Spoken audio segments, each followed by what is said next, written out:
Muy buenas noches, amada Iglesia Sin Fronteras. Con un cariñoso abrazo a la distancia, les felicitamos por estar en red. Sabemos que ya han estado orando para que la bendición de Dios se derrame sobre nuestras familias, sobre nuestras vidas, y las peticiones que estamos llevando ante el trono de la gracia de Dios puedan ser acogidas por nuestro Padre Celestial. Mire, anoche pensando en qué fragmento, qué oración de las tantas que aparecen en las Escrituras es un tesoro inagotable en este diálogo entre la criatura y el Creador. Y decía yo, ¿dónde podemos encontrar? Y me fui entonces a un pasaje relacionado con la vida de Jesús en un propósito prenavideño. Nos acercamos ya al mes de diciembre y pronto todo se empieza a focalizar, a centrar en la Navidad del Señor. Y hay un aspecto dentro de toda la historia que rodea su nacimiento y sus primeros años que no es muy conocida, o por lo menos no es muy predicada, y en esa nos vamos a dedicar en esta ocasión. Pero antes, como preámbulo, estaba pensando que para José y María tiene que haber sido un año extraordinario, complejo, lleno de situaciones de contrastes. Imaginemos que un año antes de nacer, José y María se habían comprometido en noviazgo, habían sellado oficialmente su compromiso para establecer un hogar, formar una familia. Y en esas circunstancias, de pronto, María va a la montaña a visitar a su prima Elizabeth, sabiendo que está embarazada probablemente, a saludarla, y de regreso ella llega embarazada. Primera crisis, primer problema entre José y María, los novios. Y José quiere repudiarla, la amaba mucho en secreto, no quiere ofenderla, no puede entender. Y Dios tiene que obrar a través de un ángel para darle a conocer esta situación. Bueno, entendido esto, ocurre entre medio el censo, que Augusto, por razones tributarias, para conseguir más impuestos, él entonces establece un censo allí dentro de la provincia de Palestina, que se llamaba toda esta zona subyugada por el Imperio Romano, y ellos, conforme a las instrucciones, deben viajar a la casa paterna del jefe de familia, al lugar de su nacimiento, para censarse. Y por eso ellos, que vivían en el norte, en Nazaret, bajan hasta Belén para tener su nacimiento. Nace Jesús, y aquí entonces nos encontramos el día de su nacimiento. No tienen dónde hospedarse, donde en ningún lugar, una pensión que los cobije. Tienen que dar a luz allí en un pesebre. ¡Qué conmoción, amados! Uno piensa tanto, pero es algo extraordinariamente. Las madres, cuando saben todas las preocupaciones, con qué esmero tejen sus pañales, se preocupan de la vestimenta, de la cuna de su niño, y ellos, como viajeros, como forasteros, allí sin encontrar un lugar, tocando casa por casa, puerta por puerta, hasta que al fin, solo en un pesebre en medio de la paja, allí da a luz María al Redentor, al Hijo de Dios. ¡Qué extraordinario! ¡Qué extraordinario! Bueno, y ahora el pasaje que vemos ocurre 8 días, dos pasajes, uno 8 días después de su nacimiento y otro 40 días después, que están muy interrelacionados. Cumplidos los 8 días, dice, del nacimiento, para circuncidar al niño, le pusieron por nombre Jesús, el cual le había sido puesto por el ángel antes que fuese concebido. Esto aconteció allí, en el mismo Belén, donde le hicieron este rito de la circuncisión. No era necesario traerle al templo, obviamente, sino que donde la gente nacía era una manera de estar inserto en el pacto de Dios que hizo con Abraham para saberse parte del pueblo de Israel. Y Jesús tuvo que someterse a este ritual legal que después se demuestra que en la era de la gracia es innecesario. El primer veredicto del concilio de Jerusalén dictamina que no es necesario la circuncisión de la carne, porque la que vale es la circuncisión del espíritu. Entonces, bueno, Jesús cumplió estas circunstancias y acto seguido, o sea, los padres hicieron cumplir esto, y había otra cosa distinta. Dice aquí en Levíticos capítulo 12 que Dios le habló a Moisés para que le explicara a los hijos de Israel, dándole a conocer que la mujer, cuando concebía y daba luz a un varón, sería inmunda durante 7 días, conforme a los días de la menstruación, y al 8º día se circuncidará al niño. Mas ella permanecerá 33 días más, purificándose de su sangre, en convalecencia, reponiéndose antes de salir y ir al santuario. Y cumplidos estos 33 más 7 días, o sea, estos 40 días, entonces ella tenía que cumplir el rito de la purificación. Cuando los días de su purificación fueron cumplidos, dice Levítico, por hijo o por hija traerá un cordero de 1 año para holocausto y un palomino o una tórtola para expiación a la puerta del tabernáculo de reunión al sacerdote.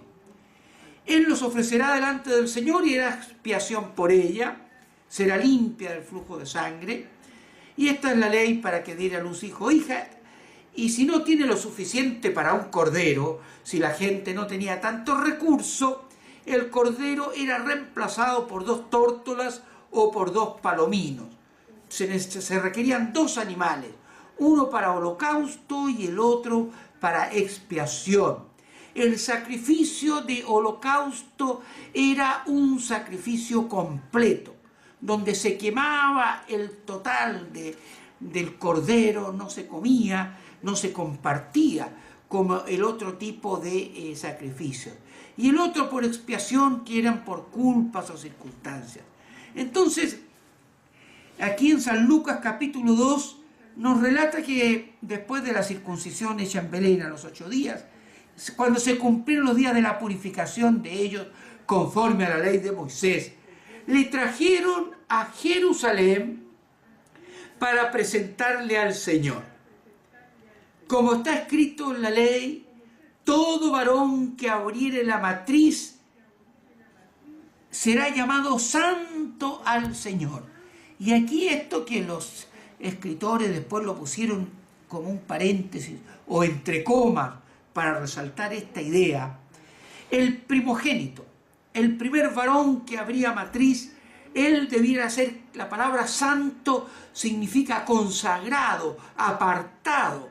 Era una criatura, varón consagrado a Dios para siempre. Su vida iba a estar dedicada de lleno prioritariamente a las cosas de Dios.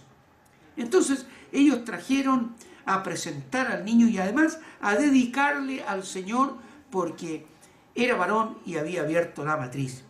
Y además para ofrecer conforme a lo que se dice en la ley del Señor, un par de tórtolas, o si no habían tórtolas, un par de palominos.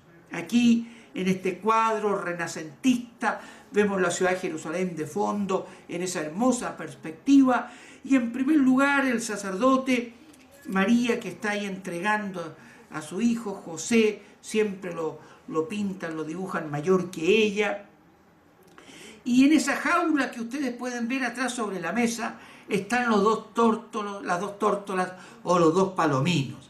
Es interesante que ellos, por cierto, no era gente pudiente de grandes recursos y Jesús entonces fue hecha la expiación por ellos, como la gente pobre, ya no con un cordero que era menester para la gente de mayores recursos, sino que con los 2 tórtolos o palominos. Esto en el Nuevo Testamento, este concepto del holocausto, lo expresa muy bien el apóstol San Pablo en la epístola a los Romanos, en el capítulo 12. Él dice: os ruego por las misericordias de Dios que presentéis vuestros cuerpos en sacrificio vivo. Y aquí esta palabra en el griego es la misma que se usa para holocausto. Que presentéis vuestros cuerpos en holocausto a Dios. Vale decir, en una consagración total. Todo tu ser entregado a Dios. Cuerpo, alma y espíritu. Santo, agradable a Dios, que es vuestro culto racional. Al Señor Jesucristo debemos ofrecerle nuestra vida sin reservas, como un holocausto completo. Y no se conformen a este siglo, sino transfórmense por medio de la renovación de vuestro entendimiento. Y yo espero que en esta hora, al meditar en esta palabra, haya renovación en la mente y uno pueda entonces resistir a este siglo, no conformarse a las demandas, a los afanes, a las preocupaciones de este siglo y poder proyectarnos al siglo venidero, porque nosotros somos del porvenir, somos del mañana, somos de la vida trascendente, de la vida futura, para que así comprobemos cuál es la buena voluntad de Dios perfecta. Entonces, este sacrificio de holocausto está relacionado con la consagración total en el que corresponde en el Nuevo Testamento a eso. Ahora bien, también Pablo en la epístola a los Gálatas nos revela otro aspecto. Dice que cuando vino el cumplimiento del tiempo, Dios envió a su Hijo, a Jesucristo, el Hijo de Dios, nacido de mujer y nacido bajo la ley. Él tuvo que hacer todo el ritual, nacer de mujer, por eso fue concebido por obra y gracia del Espíritu Santo, en María, escogida, aquella virgen, seleccionada por su temple espiritual, su carácter, para ser la madre de Jesús, nacida en la humanidad a través de María, de mujer, y nacido bajo la ley. Él tuvo que sujetarse al rito de la circuncisión, no habiendo pecado en su vida. Y tuvo que ser presentado al Señor después a los 40 días conforme a todo el ritual. Y posteriormente, cuando Él empieza su ministerio público, se sujeta, se somete, sin haber habido nunca engaño en su boca, al rito del bautismo, para darnos ejemplo. De forma tal que con esta actitud de ese Dios perfecto, humanarse y ponerse a la altura, rebajarse a la altura del hombre, permite que redimiese a los que estaban bajo la ley, a fin de que tú y yo recibiésemos la adopción de hijos. Por esa obra, por esa obra de Jesús, al haber nacido bajo la ley, entonces somos hijos. Y Dios envió a nuestros corazones el espíritu de su Hijo, el cual clama: Abba, Padre, Papito. Dios nos adopta. Él desciende hasta lo más bajo de la tierra para poder rescatar al hombre más miserable. Qué extraordinario, ¿no? Qué hermoso entonces entender un poco más el por qué Jesús se sometió a la circuncisión y por qué Él también tuvo que ser presentado al Señor con tórtolas o palominos, con la expiación propia de todo lo que conllevaba, para así darnos a nosotros la libertad y la redención. Junto con eso, paralelamente, acontece otro hito extraordinario. Nos relata San Lucas a continuación que había en Jerusalén un hombre llamado Simeón. Este hombre era justo y piadoso. ¿Cuál es la diferencia entre un hombre justo y un hombre piadoso? Cuando habla de justicia, está hablando del trato humano. Era la relación del hombre hacia el resto de sus compatriotas, de sus humanos. Él era justo en su trato, en todo lo que significaba el prójimo. Y la devoción y la piedad estaban en relación con Dios. Muchas veces estas dos virtudes, estas dos cualidades que van tan a la par, lamentablemente la vemos desintegradas en muchos seres humanos. Presumen de ser piadosos, pero no son justos con los hombres, no son equitativos en su vida laboral, tienen grandes dicotomías, diferencias, controversias en su vida hogareña, en su trato, en su carácter. Este hombre era ejemplar porque era justo. Hemos dicho que esa cruz que nos acompaña cada vez que predicamos, la cruz representa ese madero que se ve ahí horizontal, precisamente la relación con el prójimo, la justicia con los demás. Y el madero vertical, la relación con Dios, la piedad, nuestra relación con el Señor. Bueno, oramos y confiamos que usted a través de esta palabra también sea justo y sea piadoso, y no haya inconsecuencia entre su vida espiritual y su vida en su humanidad. Ese es nuestro horizonte, nuestra meta, que ambas cualidades que debe tener el creyente, el cristiano, vayan a la par. Este hombre, además, siendo justo y piadoso, esperaba la consolación de Israel. Piensen ustedes que Israel entero había ya llevado, ¿cuánto? Fíjese usted, 2000 años que Dios le dio la promesa a Abraham de ser una gran nación.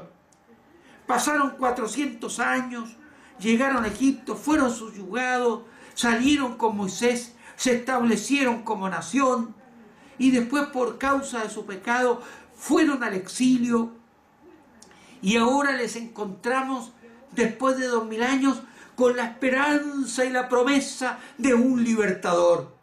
Ya Moisés había dicho: se ha de levantar un libertador como yo, a él oiréis. Y todos ellos esperaban con fe, con paciencia, con oración, padeciendo lo oprobio de no tener libertad, de ser un pueblo oprimido, una nación subyugada a través de este imperio. Esperaba entonces, creía en esa promesa y esperaba esa consolación a la nación. Y el Espíritu Santo estaba sobre él, un hombre avanzado de edad, justo en su trato horizontal con el prójimo, piadoso en su devoción de sus sacrificios espirituales para con Dios, lleno del Espíritu Santo que le hacía sobrellevar en gracia, en gozo, sus propios padecimientos por el caminar por esta tierra. Pero había algo notable en este Simeón. Dios le había revelado por el Espíritu Santo que no vería la muerte antes que viese al ungido del Señor. ¿Cómo sería la pasión de este varón israelita que conversaba con Dios, que hablaba, le decía: Señor, ya voy a ser viejo, ya voy a morir, me va a tocar la hora de partir del escenario de esta vida. Señor, no me lleves al más allá hasta que no vea al ungido. Y el Espíritu Santo le había confirmado en su corazón y le había dicho que él no habría de partir del escenario de esta vida sin ver al ungido. Así que, movido por el Espíritu, mire ustedes, amados, tenemos que ser sensibles a la guianza del Espíritu Santo en este siglo XXI, en nuestro trabajo, en nuestras soluciones o conflictos hogareños.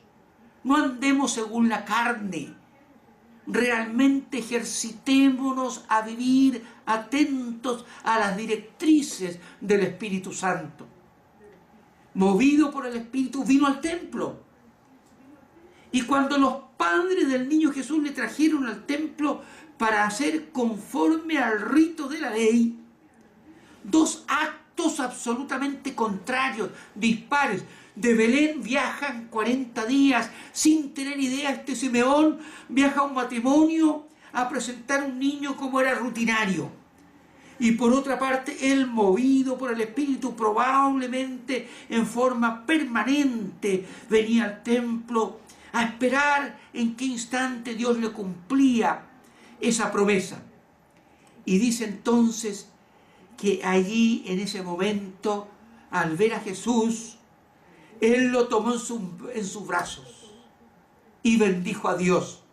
En ese instante el Espíritu Santo le hizo reconocer que ese niño que venía a ser presentado era el Dios hecho hombre, era el ungido, el Cristo de Dios. Y en este precioso cuadro de Rembrandt, fíjense ustedes, pintado por este pintor tan notable, es el último cuadro que él pintó. Tiene muchos cuadros de ilustraciones bíblicas. Dicen que es un cuadro incompleto. El año 1669, el año que murió, él rescató a este Simeón. Y dicen algunos historiadores que él quiso pintar, ya sabiendo que le quedaba quizás poco tiempo, este cuadro un poco sintiéndose identificado con este Simeón, de ver al ungido, de partir a la otra vida con Cristo en su corazón, conociendo al Señor. Y que sea la aspiración, el anhelo, el deseo de toda persona que escucha. Él entonces, por revelación divina, vio a Jesús, lo tomó en sus brazos, conmovido, y bendijo a Dios diciendo, y ahí levanta esta plegaria: ahora, Señor, despides a tu siervo en paz. Ahora puedo morir tranquilo, conforme a tu palabra que me fue dada por el Espíritu Santo. He creído en ella. Quizás cuántos años he esperado este día, y ahora llega este niño, el Cristo, el ungido, el libertador. Han visto mis ojos tu salvación. Y qué hermoso, porque Dios le había prometido ver a ese ungido, pero él no solamente lo ve, sino que tiene el privilegio de tomarlo entre sus brazos. Anciano como era, lo toma en sus brazos, conmovido hasta las entrañas por el cumplimiento de esa promesa. Cuando tú te conmueves, por ejemplo, cuando Dios te concede una petición de tu corazón, que anhelas, que clamas, que ruegas, que suplicas, que trabajas, esperando ese anhelo conforme a su voluntad. Y qué emoción y qué gozo cuando llega ese día tan memorable. Han visto mis ojos tu salvación. Ahora puedo morir tranquilo, dice Simeón. Salvación que has preparado en presencia de todos los pueblos. Esto no lo has hecho en oculto, no lo has hecho a escondidas. Los profetas han anunciado. Seguro que ahí se puso a conversar con María y con José. ¿De dónde vienen? De Belén. Y empezaron las otras cosas. Luz para revelación a los gentiles y gloria de tu pueblo Israel. Dos conceptos: luz para los que andan en oscuridad, para los agnósticos, los que desconocen de Cristo, los que desconocen de Dios, que no creen. Cristo es luz que ilumina hasta el alma más oscura. Y por otra parte, a los creyentes, al pueblo de Dios, la gloria. Resplandece el poder del Espíritu de Cristo, permite sobrellevar las dificultades, enfermedades, cesantías, dolores, llenos de gozo y esperanza. Llena el Espíritu Santo el corazón del creyente para sostenerle en la adversidad. Por eso dice luz para revelación de los gentiles, y por otra parte gloria para el pueblo de Israel. ese Jesús, ese libertador. Y José y su madre, dice la Escritura, se maravillaban de todo lo que se decía de él. Piensen ustedes que pocos días atrás habían tenido la visita de los pastores, que les comentaron cómo un ángel les había aparecido diciendo gloria a Dios en las alturas y paz en la tierra a los hombres de buena voluntad. Ellos habían ido a Belén y habían adorado al niño. Probablemente habían tenido ya la visita de los magos. Todo indica que así era, trayendo el oro, el incienso y la mirra. Y cumplido todas estas cosas, dice la Escritura que María las guardaba en su corazón. Como guardas tú y guardo yo y guardamos los creyentes en el Señor las promesas que Dios ha vertido, ha pronunciado, ha sentenciado a nuestro favor. Dios no puede desdecirse. Él no miente. Su palabra es viva, es eficaz, es veraz. Y nosotros debemos confiar y esperar con paciencia el cumplimiento de sus promesas a nuestra vida. Y entonces Simeón bendijo a su madre María y le dice: he aquí esta criatura, este niño, este ungido, este Cristo, que se lo reveló el Espíritu Santo. Una vez más, está puesto para caída y para levantamiento de muchos en Israel. Para caída de aquellos, una piedra de tropiezo para aquellos que no creen y se resisten a las buenas noticias del Evangelio por causa de su pecado en su vida. Y para levantamiento, para rescate, para resurrección espiritual, para un nuevo nacimiento, para aquellos que han delinquido por muy grande que haya sido su delito o su pecado. Él le lava, le levanta. Que si fueren como la grana, vendrán a ser blancos como la nieve. Los arroja a lo profundo del mar, ni más vendrán al pensamiento. Y para señal que será contradicha. Así es, de contradicciones la vida de Cristo.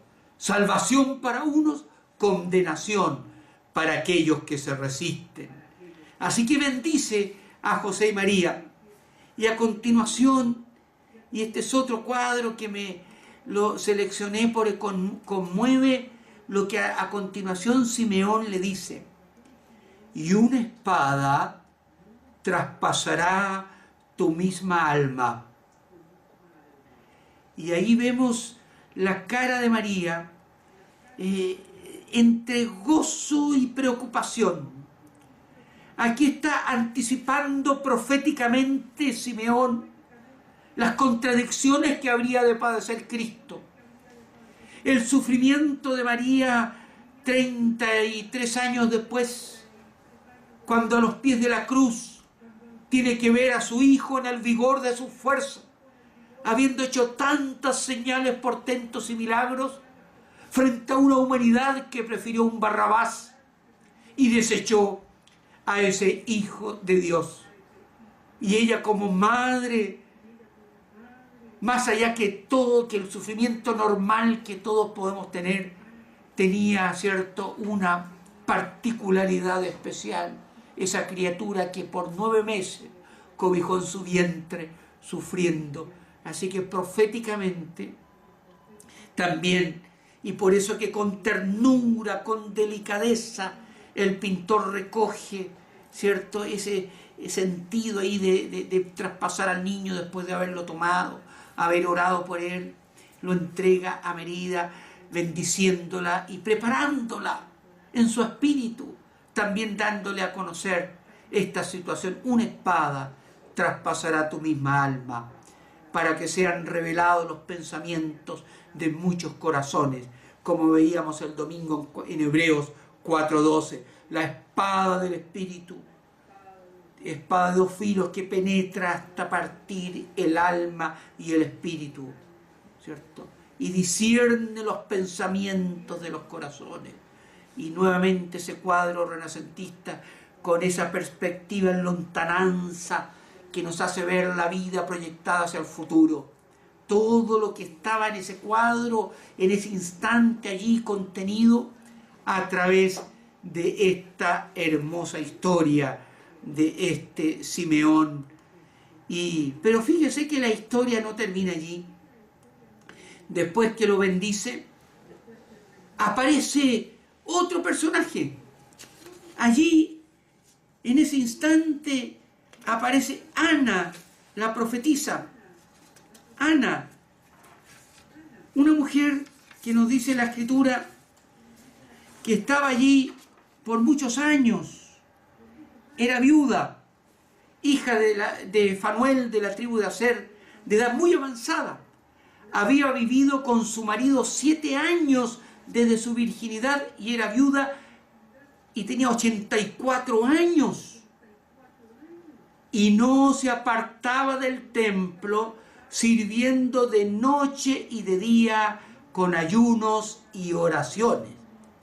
Ella enviudó muy joven, a los 7 años, y su viudez la consagró a servir al Señor en ayuno y en oración. Y era profetisa. Y Dios le dio la gracia y el talento de escudriñar las Escrituras y de ser un elemento de mucha bendición a su pueblo. Así que vemos aquí que se agrega entonces este otro personaje misterioso, secundario, casi insignificante, pero de tanto contenido. Para hoy, donde hay tantas viudas, tantas mujeres separadas, tanta gente soltera, y hemos visto en la Escritura que la soltería, la separación, la viudez, o se casan de nuevo si Dios le concede, o bien la plenitud de la vida está en consagrarse a Dios de lleno y no sentirse frustrado, porque Dios puede y necesita personas así como esta Ana, profetisa. La palabra Ana significa graciosa. Y saben, resten ustedes 84 menos 7, después de casada más de 70 años, ella, restando la edad a los 20, 25 que se habrá casado, pero una gran parte de su vida dedicada a escudriñar las Escrituras, a orar, a interceder por otros, a ser instrumentos de bendición. ¿Cuántas fuerzas espirituales no habrán sido puestas a su favor? Y este tercer cuadro de Rembrandt también nos ilustra magistralmente a esta Ana la profetisa. Está presentándose en la misma hora. Mire, esto no es coincidencia, es providencia de Dios. José y María viajando a los 40 días de Belén.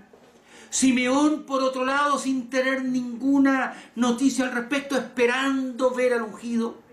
Y la profetisa Ana leyendo y conociendo todas las Escrituras, también esperando. Y ahí Dios reveló que ese era el Cristo de Dios una vez más. Y entonces ella hablaba del niño a todos los que esperaban la redención en Jerusalén. Ella fue voz de esperanza, voz de aliento, voz de ánimo al decaído, al que estaba padeciendo tantas injusticias, arbitrariedades, dolores y quebrantos. Todo un pueblo subyugado que anhelaba libertad y, por cierto, la libertad espiritual. Así entonces culmina este pasaje y quiero retomar una aplicación para esta vida con un tercer cuadro de Rembrandt. Este lo pintó el año 1631, a diferencia del otro, el año 1669. Aquí vemos a Simeón, vemos a María y a José arrodillados allí, y atrás a Ana, los tres, con esa luz que resplandece desde los ventanales, iluminando el cuadro. Qué hermosos son sobre los montes los pies del mensajero que anuncia la paz, que trae las buenas nuevas. Ese eres tú. Para eso estás llamado, amados que escuchan, a consumirte por Cristo, a consagrarte al Señor, a esperar la redención, a trabajar en esta tierra sabiendo que esperamos un mañana de gloria, un futuro de esplendor, a hacernos tesoros en los cielos, porque todos el resto de los afanes y las preocupaciones de este siglo son efímeras, son transitorias, han de desaparecer.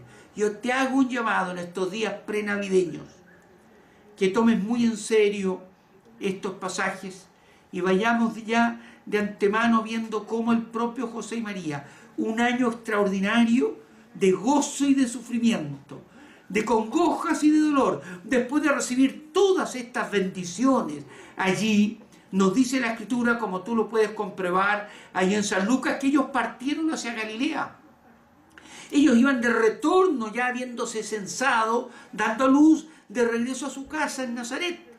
Sin embargo, Mateo nos explica que habiendo sido anunciados por un ángel, sabiendo que Herodes a todo niño menor de 2 años, cuando no regresaron los magos, entonces ellos tienen que huir a Egipto, al exilio, por otros años más, guiados por el Espíritu, yendo a lugares distintos, en vidas insospechadas, en días inéditos. Amados, no sabemos lo que será mañana. Dejemos que el Espíritu Santo nos guíe, nos hable, nos conduzca. Hoy, en el siglo XXI, estos pasajes, estos relatos, están allí para una aplicación contemporánea hoy.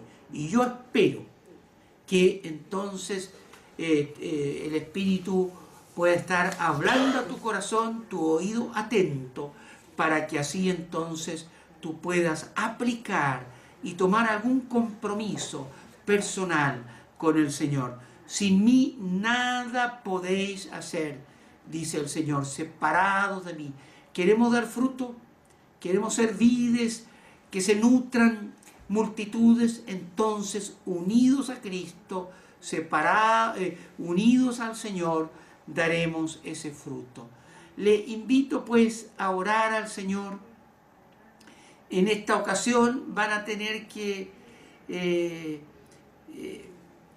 van a ser guiados por mí en la oración, porque mi amada esposa se quedó en casita con nuestra hija, que está ya en los últimos días para dar a luz, y estaba bien de salud, gracias a Dios, pero con su reposo. Yo sé que ella es de mucha bendición cuando ora, pero entonces un poquito más de paciencia, soportar a este pastor, y oremos al Señor con fe, porque Él también ahí nos escucha. Oremos al Señor con gratitud, con esperanza.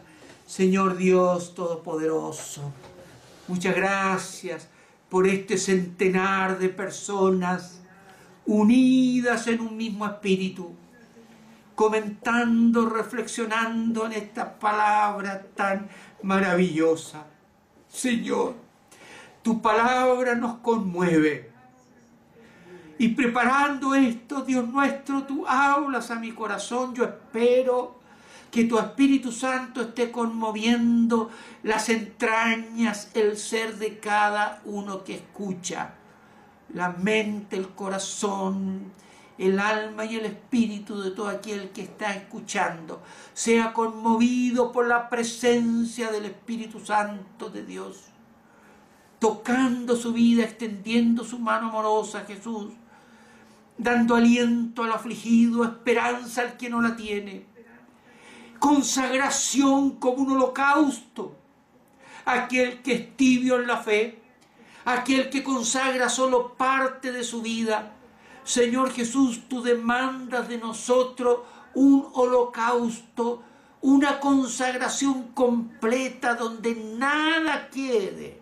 Así que, Señor, nos presentamos delante de ti como sacrificio vivo hasta el último rincón de nuestra alma, para que el fuego de tu Espíritu Santo nos purifique, nos limpie y nos bendiga. Úsanos para tu gloria. que multitudes te conozcan a ti por nuestro testimonio, que estas palabras que serán escuchadas mañana o pasado mañana o en un mes más a través de la internet o de la página web o de televisión puedan traer bálsamo y esperanza a mucha gente. Y tú que escuchas hoy, también toma una decisión por el Señor. Jesús sufrió por ti. Nació bajo mujer, bajo la ley, con un propósito. Sufrió José y María lo indecible para perdonar tus delitos, para salvar tu alma, para restaurar tu hogar, para darte un buen pasar espiritual en esta tierra y bendecirte al más allá. Dios te conceda las peticiones de tu corazón y sal a este mundo a evangelizar, a predicar, a pregonar las buenas noticias de Jesucristo, a anunciar que Jesús está vivo, que Él es el mismo ayer, hoy y por los siglos, que Él es nuestro pronto auxilio en las tribulaciones, que Él no tiene fronteras, que Él quiere que las vertientes fluyan y los prejuicios que existen sean desarticulados y en un mismo sentir que seamos un Señor, una fe, un bautismo. Señor Jesús, rompe las barreras y permítenos como iglesia, encuentro con Dios, ser un instrumento tuyo para ir más allá de las fronteras denominacionales, para ir más allá de las fronteras comunales, nacionales.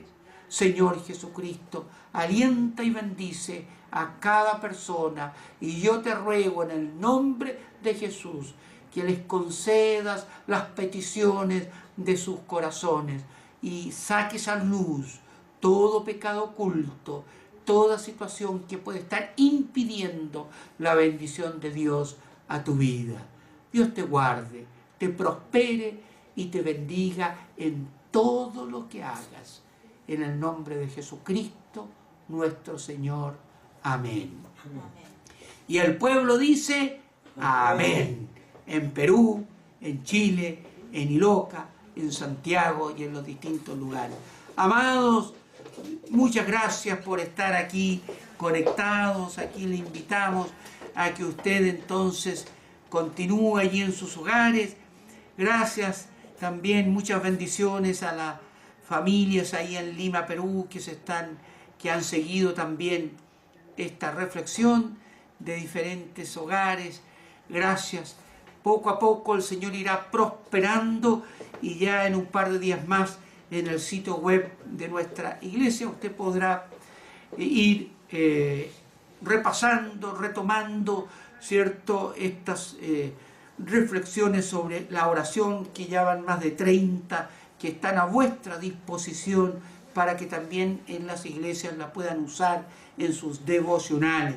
Todos invitados mañana a las 3:30 también a escuchar el programa sobre despenalización de la marihuana, el running de los jóvenes por Televisión Nacional Evangélica, y el sábado en el canal 99 a las 8 de la noche el programa de los Años Dorados. Durante 2 meses estaremos al aire los miércoles y los sábados con los programas que estamos preparando para alcanzar a 60 ciudades de nuestra patria con el mensaje del Evangelio de Jesucristo y a través de los ministerios de la iglesia. ¡Ánimo, iglesia! ¡Vamos adelante! Dios tiene planes y propósitos de mucha bendición para vuestras vidas. Dios, un gran abrazo de todos nosotros para cada uno de ustedes y les esperamos también, si quiere sintonizarse el domingo en nuestro culto, será usted siempre muy bienvenido y puedes escribirnos, comentarnos cualquier cosa a través de nuestra página web, el contacto @encuentrocondios.cl. Muy buenas tardes, buenas noches, Dios les guarde y les bendiga. Amén.